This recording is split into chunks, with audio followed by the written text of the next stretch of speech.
If you're a relaxed gal, you already know what time this is. The time where you look so homeless and you can hardly even locate your scalp anymore. Yes, this is the time of the relaxer stretching, where you want to just ensure that you are getting your touch-up the right way. Hi guys, welcome back to my channel. If you are new here, do click the subscribe button and turn on the post notification. So today I'll simply be showing you what you need to do to your hair a week before your relaxer touch-up. So one huge mistake that most people make, and we all used to be on this table as well before we learned, is that they just jump right into the relaxer day process. No prior show of love to your hair, you just proceed to just slap on that relaxer, forgetting that this is a chemical and you actually need to prepare your hair for this process. Imagine just taking a little child and saying, yes, it is time to get married. How do you think that child will feel? So you have to train up your hair in the way that it should go. And on relaxer day, it will not depart from it. So ignore me, please. This is just simply what you need to do to care for your hair. So first thing you want to do is ensure that your hair is properly detangled. Now imagine with all the clumps and the tangles and the way you cannot even locate your scalp, and then you now proceed to start detangling your hair on relaxer day. Nothing would save you from the burns that will come with doing that. So you want to ensure that you give yourself at least a week before relaxer day to properly give your hair some TLC to ensure that this lady is prepared and ready for the process.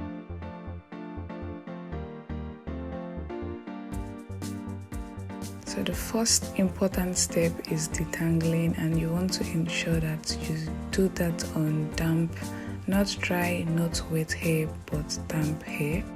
You want to also ensure that you're starting off with finger detangling, because at this point you're dealing with two textures, your natural hair and your previously relaxed hair. And you also want to know that the line of demarcation is super fragile. The line of demarcation is where your relaxed hair and your natural hair meets, by the way. Going straight in with a comb would just simply rip out your hair, and this can cause so much breakage for you. So using your fingers first before a comb is super important. Once you're done detangling a section, proceed to just twist it up. This is in a bid for you not to over manipulate that section, because if you leave it down, you might be tempted to recomb, detangle, which will just be over manipulating that section.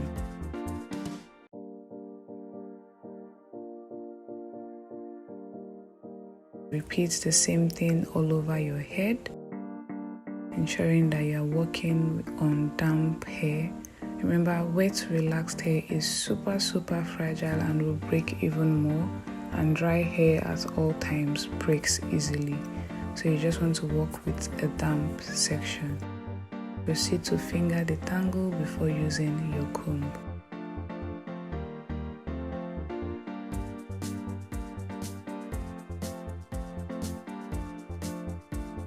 Once you're done with that process, you have 4 sections. You want to go in with a shampoo. I did have a wash day less than 2 weeks before this one, so I won't be clarifying. I just proceed to use my moisturizing shampoo. And here I'm just showing you the length of new growth that I have acquired. Acquiring a suitable amount of new growth before having your relaxer touch-up is super important, so you're not over-relaxing your hair. Once you're done shampooing and you've rinsed that off, you may want to shampoo more than once depending on how dirty your hair feels. To dry your hair, and now you want to proceed to deep condition. This is super important in preparing your hair for the process that will be taking place in a week's time. You want to ensure that your hair has enough strength to go through this process. This particular deep conditioner has both protein and moisture.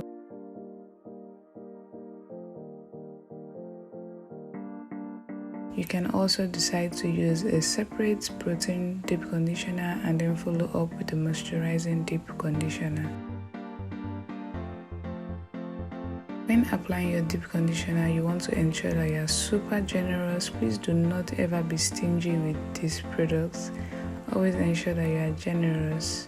Be a giver, my dear. Apply it like you would apply a relaxer.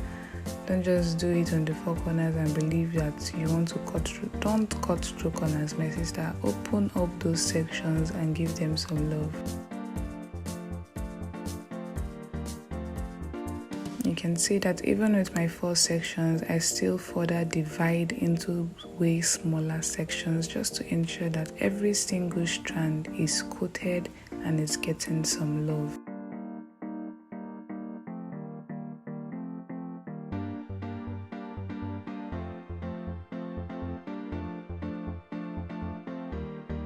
You also want to ensure that you are being really careful.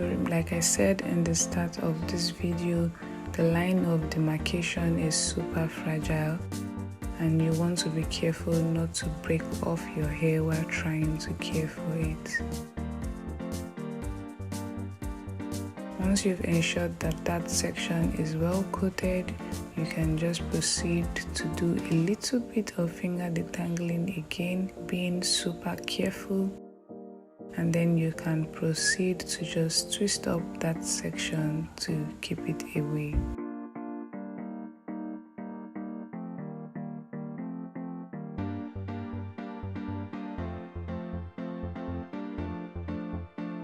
Then you want to proceed to use heat. This can be your heat cap, it can be your hooded dryer bonnet, hooded bonnet dryer, whatever it's called. You know what I mean? And if you don't, then you're just like me. This requires you to also proceed to use your blow dryer and just use your heat for like 30 minutes and then you can proceed to take that off. This helps your deep conditioner penetrate into your strands. Proceed to rinse off.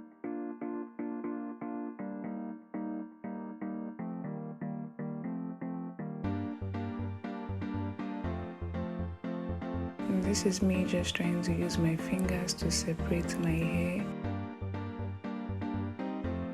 And a little bit of vein movements here, just a little length check. Now you want to follow up with your leave-in conditioner of choice. I always opt for moisturizing products when I'm far into my stretch like this. I try not to use too much products, especially on my new growth, since this will be getting the touch up in a week's time, but I also want to ensure that I get just enough to make detangling easier. It's very normal for you to experience some knots.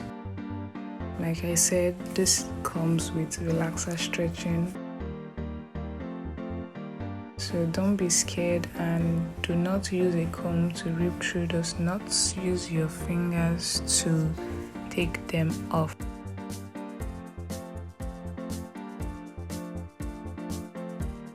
It's giving all back and base.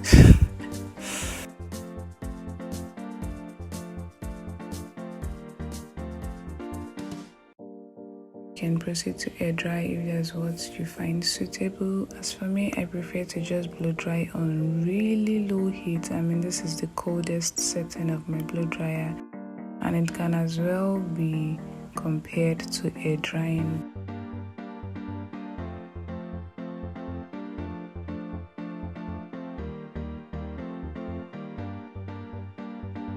And of course, you have to trust shower to be shower. What's a blow drying session without some dance moves? Once you're done and your hair is about 99% dry, you can then proceed to use your sealant, either your hair butter or your hair oil, just seal in all the moisture that you got from this wash day.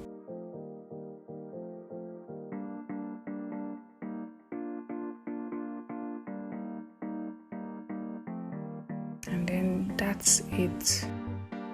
You can then just proceed to pack your hair in a low bun or just keep it away. Ensure that you are not manipulating your hair for the rest of this week. The only other time you want to detangle your hair is at least 24 hours before, just to ensure that you are not going to be applying your relaxer on matted or knotted hair.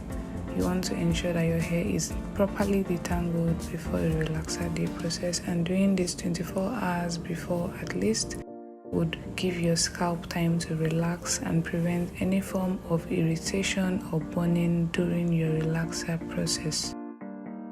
I hope you found this video helpful. Do click the like button, turn on the post notification so you get notified of the next video showing you how to properly relax your hair. Don't forget to also hit the subscribe button if you haven't, and I can't wait to see you in the next video. If you have any questions, do leave them down below in the comment section. Bye.